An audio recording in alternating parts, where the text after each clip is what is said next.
The Los Angeles Lakers continue to impress your boy in day 2 of NBA free agency. Lakers add a couple more big pieces to the pie.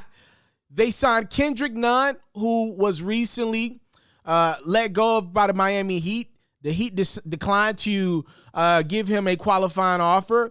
He got some other things going in their favor. They got Kyle Lowry. They got PJ Tucker. They're like, yo, Kendrick Nunn, you can walk. We just paid Duncan Robinson. We got to pay Taliaferro next year. So the Lakers signed Kendrick Nunn to a 2-year, $10 million deal. Now, Nunn had other offers available from the New York Knicks and other teams where he would have gotten more money, but he took the deal with the Lakers. It's a player option on the second year.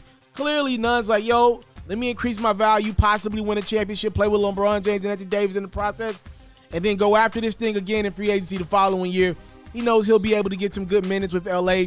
Being an older team, he'll be one of the younger guys on the squad. He gets to learn from some professionals, some guys that's been there, done that, and Westbrook, the Melos, the Whites, LeBron, AD. He's like, why wouldn't I? I grew up watching all these guys. Nunn joins the Lakers on a 2-year, $10 million deal.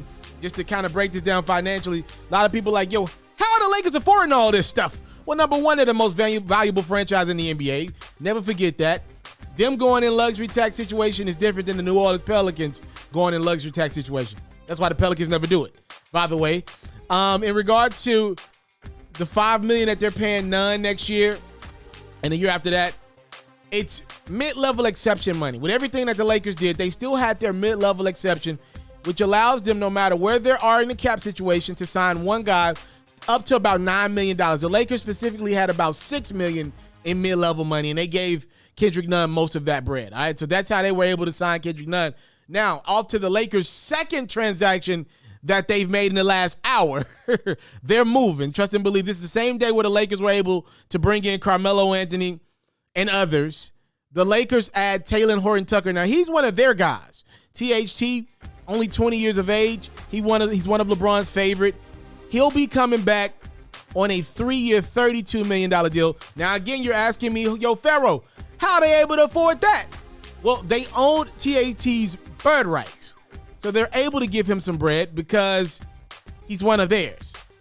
The Lakers are almost $75 million over the luxury tax right now. Their bill is going to be big, right? They can pay it and they can afford it. Clearly, this is, we've already kind of stepped one foot in to this all or nothing type of ordeal when we signed LeBron James and then went out and got Anthony Davis and then brought Russell Westbrook. Let's just go full throttle.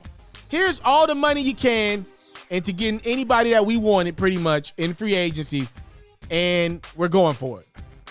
THT coming back, 3-year, $32 million deal. Obviously, the Lakers have made an impressive.